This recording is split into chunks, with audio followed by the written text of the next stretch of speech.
ये आपकी किस तरह का राजा हो सकते हैं कि मंदिर का जगह कैप्चर, सरकारी तालाब को कैप्चर और सरकारी जमीन का कैप्चर, लास्ट में एक दलित परिवार के जमीन को भी नहीं छोड़ने का प्रयास किया, उसको भी कैप्चर करने का प्रयास कर रहा है। तो एक राजा का ये मंशा नहीं होता है। कोर्ट कचहरी का दरवाज़ा खटखटाते रहे, उनके जेब में पैसा है या नहीं है, ये अपना ज़मीन बेच के उस ज़मीन को फिर ले, यही स्थिति है। एक हमारे दलित, जिस शब्द को हम लेने से भी डरते हैं, हरिजन, उस भाई के ज़मीन पर जबरन एक शव को दफना दिया गया है और उसके बाद उन्हें स्टे ऑर्डर चाहिए लगातार कोर्ट कचहरी।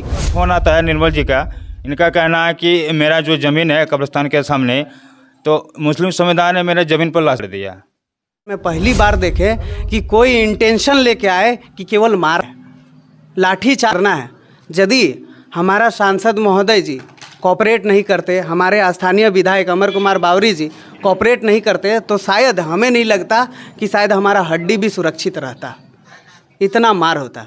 तो जोहार, नमस्कार। और मैं इस वक्त मौजूद हूँ चंदाहा पंचायत में, चंदाहा गांव में, जो कि आप लोगों को पता होगा, जो कि यहाँ पे एक ज़मीनी विवाद हुआ है, जो कि एक हिंदू समाज और कुछ अन्य समुदाय के लोग, जो कि मुस्लिम समाज के लोग, जो कि यहाँ पे चंदाहा पंचायत में एक कब्रिस्तान है, वहाँ पे हिंदू समाज का एक छोटा सा जगह है, 21 डिसमिल का एक जगह है। वहाँ पे कुछ कारणवश जो कि ग्रामीण के लोग जो कुछ मुद्दा लेके संसद के पास जाते हैं, ढोलू जी के पास जाते हैं, और उसी दिन एक ऐसा घटना हो जाता है जो कि हिंदू समाज के थोड़ा सा ज़मीन वहाँ पे है। उस ज़मीन पे जो मुस्लिम समाज के जो एक व्यक्ति हैं, जो डेड बॉडी है, उस डेड बॉडी को वहाँ पे दफनाया जाता है और उस पर बहुत ही एक बड़ा मुद्दा सामने आता है। और कल लगभग डीसी छोड़ के जितने भी अधिकारी हैं, बोकारो के जितने भी अधिकारी हैं, सब अधिकारी आए थे और वार्ता भी हुए। क्या कुछ नहीं, हर कुछ अभी जानकारी लेते हैं। अभी माहौल यहाँ पे क्या कुछ है, गंभीरता से अभी बात करते हैं। चलिए दादा, सबसे पहले तो दादा जोहार। दादा जोहार भाई, और आपका चैनल को बहुत बहुत बधाई है, बहुत बहुत स्वागत है, क्योंकि कोई भी राजकीय चैनल या हमारी स्थानीय चैनल इस मुद्दा को दिखाना नहीं चाह रही है। तो चलिए, आप में थोड़ी सी हिम्मत थी जो हमें आप इस वीडियो के माध्यम से हमारी आवाज़ को रखने का प्रयास करेंगे, क्योंकि एक चैनल है जो वन साइडेड विचारधारा लेके हमें या हमारे लोगों को दोषी ठहराने का जितना हद तक हो सकता था प्रयास किया है। फ़िलहाल मेरे को तो यही लगता है कि अभी तक जितने भी हमने बहुत सारे मीडिया संस्थानों से संपर्क किया, लेकिन कोई भी उचित जो उनका कदम था हमारे प्रति आने का प्रयास भी नहीं रहा, और पता नहीं उनका क्या प्रेशर है, उस विषय पे मैं नहीं बोलूँगा। अभी तक कोई भी उपस्थित नहीं है, इसके लिए आपको बहुत बहुत धन्यवाद कि आप हमारे बातों को रखेंगे। अच्छा दादा, ये जो मैटर है, ये मैटर क्या है, थोड़ा बताइए दादा, पब्लिक को थोड़ा बताइए, ये मैटर क्या है, किस तरह से ये घटना हुआ और किस तरह से इतना हंगामा। ये मैटर मंदिर प्रांगण से लेकर अभी शव दफन तक का है। मंदिर प्रांगण का मामला को डाइवर्ट करने के लिए कुछ असामाजिक तत्वों की बात करें हम, या किनकी मानसिकता, अजीब विचित्र मानसिकता के लोगों की, वे लोग ज़बरदस्ती जबरन एक हमारे दलित, जिस शब्द को हम लेने से भी डरते हैं, हरिजन, उस भाई के ज़मीन पर जबरन एक शव को दफना दिया गया है और उसके बाद उन्हें स्टे ऑर्डर चाहिए लगातार कोर्ट कचहरी के कागजी प्रक्रिया में। वो उन्हें दौड़ाते रहे, जैसे आज पूरे चंदाहा गांव के लोग मंदिर प्रांगण में लगभग तीन साल से अप्रॉक्स समय हो चुका है, उस स्टे ऑर्डर में दौड़ रहे हैं। उसी प्रकार ये गरीब आदमी, आप उनको कैमरा के माध्यम से देख सकते हैं, ये गरीब आदमी कोर्ट कचहरी का दरवाज़ा खटखटाते रहे, उनके जेब में पैसा है या नहीं है, ये अपना ज़मीन बेच के उस ज़मीन को फिर ले, यही स्थिति है। तो क्या दादा, ये जो ज़मीन, दादा का जो ज़मीन है, क्या इनके पास पेपर वगैरह है? सफिशिएंट पेपर है, जितनी पेपर होनी चाहिए सफिशिएंट इनके पास जो है वो ये अपने प्रस्तुत भी कर रहे हैं। और जहाँ तक सीओ हो, जहाँ तक इनके पास बात हुआ, वार्ता हुआ, ये सारी अपनी बातों को रखे हैं। और इन सभी बीचों के वार्तों के बीच हम सभी मौजूद थे, सभी भाई मौजूद थे, और निष्पक्ष जांच नहीं हुई है। तो क्या वार्ता में किनके पक्ष में निकला है दादा? देखिए, अभी फ़िलहाल हम बोल नहीं सकते हैं, क्योंकि यहाँ जिला प्रशासन अपने स्तर पे काम भी कर रही है हो सके उन पे क्या दबाव है नहीं है, लेकिन हमारे प्रति तो उन पे कोई संवेदनशीलता नहीं लग रही है, ना कोई सहानुभूति लग रही है। हमारे विपक्ष में ही आज यदि हमारे पक्ष में फैसला होता तो हम यहाँ बैठे नहीं रहते, धरना प्रदर्शन पे बैठे नहीं रहते। हमारा सीधा सा बात है, जब तक वो बॉडी ना उठे तब तक हम लोग इस धरना पे बैठे रहेंगे। हमारे साथ यदि उचित हम वही बोल रहे हैं, उचित कार्रवाई होती है हमारे यहाँ के ग्रामीणों के साथ, तो हम यहाँ बैठे नहीं रहते। भूखे प्यासे हम लोग बैठे हुए हैं, बहुत सारे भाई बैठे हुए हैं। आप देखे ही है कल का भी मामला कैसा था, कितना हॉट मामला था, कितना गर्म मामला था। पर इतिहास तो हम वीडियो चलाए थे, वो इतिहास में हम पहली बार देखे, इतिहास में बोले या हम अपने पहली बार देखे कि कोई इंटेंशन लेके आए कि केवल मारना है, लाठी चार्ज करना है। यदि हमारा सांसद महोदय जी कोऑपरेट नहीं करते, हमारे स्थानीय विधायक अमर कुमार बावरी जी कोऑपरेट नहीं करते, तो शायद हमें नहीं लगता कि शायद हमारा हड्डी भी सुरक्षित रहता, इतना मार होता। तो आज तक नहीं देखे, बहुत सारे धारणाओं में हम लोग बैठे हैं, बहुत सारे बैठकों में हम लोग बैठे, बहुत सारे आंदोलनों में बैठे हैं। हम लोग भले पीछे हुए करते थे, लेकिन ऐसा इंटेंशन लेके कोई भी प्रशासन डायरेक्टली एक्शन पे नहीं आया था। हम वहाँ ना गायता फावड़ा लेके गए थे। हमारे पास एक ये अस्त्र को यदि कोई बोल सकता है तो ये अस्त्र है, ये हिंदू धर्म का हमारा कलावा है, ये सब हमारा पहचान है, यही सब था। और उसके बावजूद भी हम लोग को अपराधी की तरह ट्रीट किया गया। बोला गया कि 44 धारा लगी हुई है, लेकिन मेरे को तो नहीं पता था। क्या नोटिस आप लोगों को दिया गया था? पता नहीं, इस विषय पे हम नहीं बोल सकते हैं कि नोटिस दिया गया था या नहीं दिया गया था। नोटिस हमारे पास नहीं है, और यदि इनके संज्ञान में होगा तो इस विषय पे हम नहीं बोल सकते हैं। यदि इनका सिग्नेचर होगा तो हमें कोई बता सकता है कि नोटिस 44 का इन्हें मौजूद है, हम लोग के पास उपस्थित रहता तो शायद हम लोग ये कदम नहीं उठाते। और हमारा सीधा सा कदम था, हम वहाँ कोई एग्रेशन दिखाने नहीं गए थे, हम वहाँ केवल बैठकी करने गए थे। तो 44 धारा लगी है, ठीक है, हम वहाँ से हट के अभी अपने मंदिर प्रांगण में है, मंदिर प्रांगण में बैठे हैं। यहाँ तो 44 धारा नहीं है। जो भी कागजी प्रक्रिया है करे, हमारा बस एक ही डिमांड है कि वो जो लास्ट 100 गड़ी है उसको पहले उठाया जाए। पूरी 4 एकड़ ज़मीन पड़ी हुई है, पूरा खाली ज़मीन पड़ी हुई है, उधर बहुत लंबा ज़मीन है, कहीं भी दफना दे। हमारे भाई हैं, हमें भाई बोलते हैं, हिंदू मुस्लिम भाई भाई बोलते हैं, तो भाई का थोड़ा सा बड़े भाई हम लोग मानते हैं। बड़े भाई थोड़ा सा दिल को बड़ा करे, और ये गरीब जो है, दलित जो है, शोषित जो है, उनको जो कल का ही उनका भी स्टेटमेंट कुछ सुने थे। अच्छा एक दादा, एक जो पंचायत समिति है, जो चंदहा पंचायत के हैं, उनका ये एक स्टेटमेंट आता है, एक ग्रामीण टीवी करके हैं, उसमें स्टेटमेंट आता है कि अगर इस तरह से चंदहा पंचायत में, अगर चंदहा गांव में इस तरह से अगर माहौल रहा तो हम लोग रिश्ता चेंज कर लेंगे। किस तरह से, क्या रिश्ता चेंज करने का बात कर रहे हैं दादा वीडियो के माध्यम से? अब ये तो विषय आप उनसे ही बेहतर तरीके से पूछ सकते हैं कि किस प्रकार से वो रिश्ता को चेंज करना चाह रहे हैं।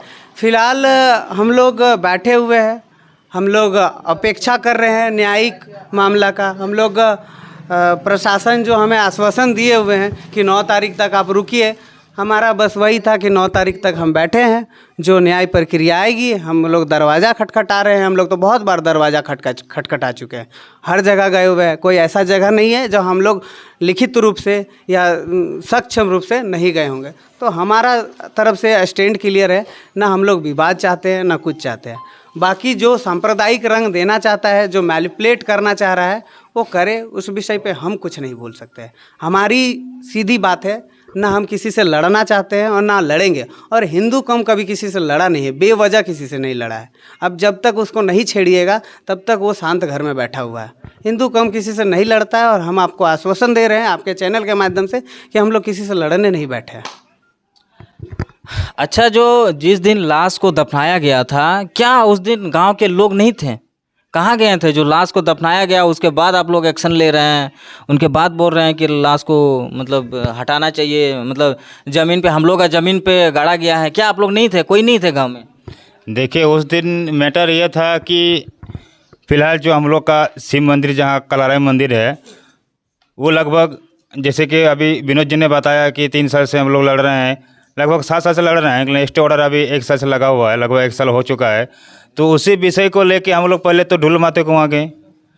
तो ढुल्लू मातो के बाद वहाँ आश्वासन मिला कि आप जाके SDM से भेंट कीजिए, हम फ़ोन के माध्यम से बोल दिए हैं कि ये चंदा का जो भी ग्रामीण यहाँ आए हैं, चाहे लेडीज़ हो या जेंट्स हो, जो भी आए हैं, आप SDM महोदय से भेंट कीजिए। तब हम तुरंत हम लोग वहाँ से फिर आ गए SDM महोदय के पास आए, तो वहाँ आके देखें कि SDM महोदय वहाँ नहीं बैठे हैं, जो अपना उनका ऑफिस है वहाँ बैठे नहीं है। तो फिर कुछ समय के पता चला कि हम लोग छानबीन किए हैं, तो वहाँ जो DC क्लर्क है, उनका नाम क्या है तो हमें पता नहीं है, उनसे जाके हम लोग भेंट किए, अच्छी तरह से बात भी किए, जो भी बोला LRDC, क्षमा चाहते हैं LRDC, उनसे हम लोग प्रभात साहब क्या नाम है तो हमको पता नहीं है, तो उनसे हम लोग बात किए। तो ऐसे बात करते करते हम लोग को लगभग 4 या 3.5 ऐसे हो ही गया। तो उधर से जैसे हम लोग लौटे हैं, तो हमको कुछ पता नहीं कि क्या हुआ है, चंदा में क्या नहीं हुआ है। तो कुछ ही समय के पश्चात मेरे पास फ़ोन आता है निर्मल जी का। इनका कहना है कि मेरा जो ज़मीन है कब्रिस्तान के सामने, तो मुस्लिम समुदाय ने मेरे ज़मीन पर लाश गाड़ दिया। तो हम इनको भी फ़ोन किए कि मैटर क्या है, तो इनका कहना है कि मेरा ज़मीन है। वो हमको पता नहीं कि इनका ज़मीन कहाँ से कहाँ तक है, शायद इन्हीं को पता होगा कि इनका ज़मीन है। ग्रामीण सबको पता नहीं है कि ज़मीन इनका कहाँ से कहाँ तक है, लेकिन इनको ग्रामीण को पता है कि ज़मीन इनका यहीं पर है। इनके जो पिताजी है वो सबको मालूम है किस तरह से फाइट किया था, किस तरह से लड़ा था इस ज़मीन के लिए, सबको पता है। लेकिन ग्रामीण को ये नहीं पता था कि इसका ज़मीन कहाँ से कहाँ तक है, अन्यथा जरूर हम लोग को सूचना देते हैं। तो बस यही है। देखिए, ये मैटर है जो कि ढोलू जी जो सांसद है, धनबाद लोकसभा के सांसद है, उनके पास जो कि एक 6-7 साल से एक केस चल रहे हैं, जो कि शिव मंदिर है यहाँ पे चंदाहा में, वो भी अभी केस चल रहे हैं, जो कि उन्हीं के मैटर में गए थे। और जितने भी यहाँ लेडीज़ थे, जेंट्स थे, सब कुछ गए थे, और गांव में लगभग कोई नहीं थे। और उसी वक्त का ये घटना है, उसी दिन का घटना है, जो कि इतना दिन से ये घटना नहीं हुआ, जबकि जिस दिन ढोलू मातो के पास गए और ग्रामीण मतलब लगभग नहीं थे, उस दिन सभी को ही गए थे वहाँ पे। और इसी दिन का घटना है, क्या कुछ नहीं। दादा से भी बात करते हैं, जिनका ज़मीन है उनसे भी बात करते हैं कि क्या कुछ मैटर है, क्या कुछ नहीं। दादा थोड़ा आइए, दादा इधर। क्या ज़मीन का आपके पास पेपर है? पेपर मेरा सब कुछ ओके है, मेरा ऑनलाइन सब कुछ पेपर सामने है, अपडेट है। और पेपर अगर कहीं होगा तो थोड़ा लाइए, पेपर दिखाइए। पेपर तो है ही, तो देखिए बोलिए। हमारा जो पेपर है वो आज से 34 साल पहले रजिस्ट्री उसी मुस्लिम समुदाय के लोगों ने किया है, और उसी समय हमको ज़मीन का ट्रेंच काट के हमारे ज़मीन को अलग कर दिया था। ज़मीन का कोई अगर बोलता है कि एक कब्रिस्तान था, तो ये सरासर गलत है। पूरा गांव में पता कर सकता है कि उससे पहले वो फुटबॉल ग्राउंड थे। और क्या फुटबॉल ग्राउंड थे वो? हाँ, ये पूरा गांव में आप किसी से भी पूछ सकते हैं कि यहाँ फुटबॉल ग्राउंड था। उसके बाद फुटबॉल ग्राउंड के साइड में आदमी बैल को इकट्ठा करने लगे। फिर बैल को इकट्ठा करते करते इन लोग थोड़ा सा रोड साइड से कब्रिस्तान का शुरुआती किया। फिर कब्रिस्तान धीरे धीरे बढ़ाते उधर सरकारी ज़मीन को जैसे भी हो, बंदोबस्ती के माध्यम से हो, चाहे अपने जिस तरीके से हो, उन्होंने अपने कब्जे में लिया और उस पर बाउंड्री वाल शुरू कर दिया। वो लगभग मेरा साल पूरा कंफर्म याद नहीं है, लेकिन 2001 की घटना है। तो उसके बाद जब बाउंड्री वाल उसका पूरा कंप्लीट होने जा रहा है, तो वो तो पहले अपना जिधर जिनियन ज़मीन है उधर किया, उसके बाद सरकारी ज़मीन को घेरा, उसके बाद धीरे धीरे आया मेरे ज़मीन की ओर। तो उस समय मेरे पिताजी ने सीधे तौर पे रोक लगा दिया कि मेरे ज़मीन को अब छोड़ के बाउंड्री कीजिए। तो वहीं तक काम वो पूरा बाउंड्री नहीं दिया गया है? नहीं, मेरा ज़मीन को छोड़ के बाउंड्री किया गया, उसका बाउंड्री। लेकिन ये विपक्ष पार्टी के थ्रू से ये कहना, मतलब एक वीडियो के माध्यम से हम देखें, ग्रामीण टीवी करके एक चैनल है, उनमें एक स्टेटमेंट आता है कि चारों तरफ बाउंड्री दिया गया है और उनका ज़मीन नहीं है, हम लोग का ज़मीन है। पेपर भी दिखा रहे हैं उन लोग। देखिए, पेपर अगर कहीं से कोई कुछ भी पेपर लिख के चाहे किसी माध्यम से ले आता है, वो तो कोर्ट में चढ़ाने के लिए एक तरीका होता है आदमी को, कि किसी तरह उसको स्टे ऑर्डर में लाया जाए, फिर अलग अलग उसका पेपर डाल के उसको आगे तक खींचा जाए, ताकि गरीब आदमी है, एक दलित परिवार से इसका पैसा नहीं है ज़्यादा, ये इसको कोर्ट में घिसाड़ेंगे तो ये ज़्यादा दिन चल नहीं पाएंगे, और ज़्यादा दिन नहीं चल पाएंगे तो फिर वो उसमें हम कब्जा बोल लेंगे। धीरे धीरे एक कब्र खोदे हैं, फिर अगला नेक्स्ट कभी फिर एक खोद देंगे, क्योंकि ये तो लास्ट तक मंजिल तक पहुंच नहीं पाएंगे। तो इसी का मनसा है उन लोग के बीच में, तो इसी को सोच के उन लोग कब्जा पे करने के लिए। कल जो आप लोगों को वार्ता में बुलाया गया था, सीओ के यहाँ वार्ता में बुलाया गया था, तो क्या वार्ता में क्या कुछ निकल के आया? किनका हित में वो पेपर, वो जमीन किनका हित में हुआ? आप लोग के हित में हुआ कि विपक्ष की पार्टी के हित में हुआ है? देखिए, सबसे पहले कल का बात छोड़िए, मैं जिस दिन मेरा शव को गाड़ा गया, मैंने दफनाया गया, उसी दिन हम जब थाना पे गए, थाना प्रभारी मेरे साथ ही आए चंद समय के में, और उसने आमीन को बुलाया। आमीन को बुलाने का बाद नापी करवाया लगभग 7 साढ़े 7 बजे रात को। नापी करने के बाद आमीन भी बता दिया कि ये जिनियन आपके ज़मीन पे है। तो सीओ सर आए, सीओ सर हम लोग को बोले कि चलिए थाना में बात होता है। तो बोला ठीक है, आप लोग थोड़ा देर बाद आइएगा। तो हम लोग लगभग 1 घंटा के आसपास यहीं रुके। 1 घंटा का बाद हम लोग को थाना से बुलाया जा रहा है कि आप आइए। जब तो यहाँ तो स्पष्ट आमीन बोल दिया कि ये आप ही का ज़मीन में दफनाया गया है नापी के अनुसार। उसके बाद जब हम गए सीओ सर को वहाँ, तो जाने के बाद हम अपना पेपर तो बड़े बाबू को यहीं पर मतलब एप्लीकेशन दिए, उसी समय दे दिए थे। पेपर तो मेरा जो भी था और जो भी है, तो उस पेपर से ही नापी किया। उसके बाद आपका हित में वो पेपर निकला? वो निकला और नापी भी करके निकाल दिया जमीन। भी जो है कल एक स्टेटमेंट आता है उसमें कि हम राजा हैं, गांव के राजा हैं, उनको बैठाने का काम किए हैं, उनका ज़मीन जो है हम लोग दिया हुआ है, इस तरह का कुछ स्टेटमेंट आता है। हमको उतना पता नहीं, लेकिन लोगों से हम चर्चा में सुन रहे हैं। क्या कितना सही है, क्या झूठ है? देखिए, कोई अगर अपने आप को राजा एनीथिंग कुछ भी बोल सकता है, इसको हम मानने के लिए क्यों तैयार होंगे? खास करके उस व्यक्ति पे जो बोला गया है, उस व्यक्ति को तो राजा किसी प्रकार से बोला नहीं जा सकता, क्योंकि एक राजा का ये नियत नहीं होता कि वो अगर राजा होता है इसका मतलब उसका काफ़ी ज़्यादा ज़मीन वगैरह संपत्ति रहता है। लेकिन उसने अगर उसका खुद का ज़मीन रहता तो मंदिर का ज़मीन कैप्चर करके अतिक्रमण करके वो हावी नहीं होता, वो अपने ही ज़मीन पे सीमित रहता, फिर मंदिर पे क्यों अटैक करता वो? उसके बाद उसी आदमी का अगर मान लीजिए वो राजा होता तो वो अपना रैयती प्लॉट जितना में उसका कब्रिस्तान है उतना में बनाता। तो उसने सरकारी ज़मीन, कई एकड़ों ज़मीन को, सरकारी ज़मीन को बंदोबस्ती के माध्यम से हो, चाहे जैसे भी हो, कैप्चर करके हो, चाहे जैसे भी हो, उसने घेरा। तो सरकार को भी अपने कब्जे में ले लिया उसको। अगर सरकार का भी ज़मीन उसी का है तो वो राजा गिना सकता है।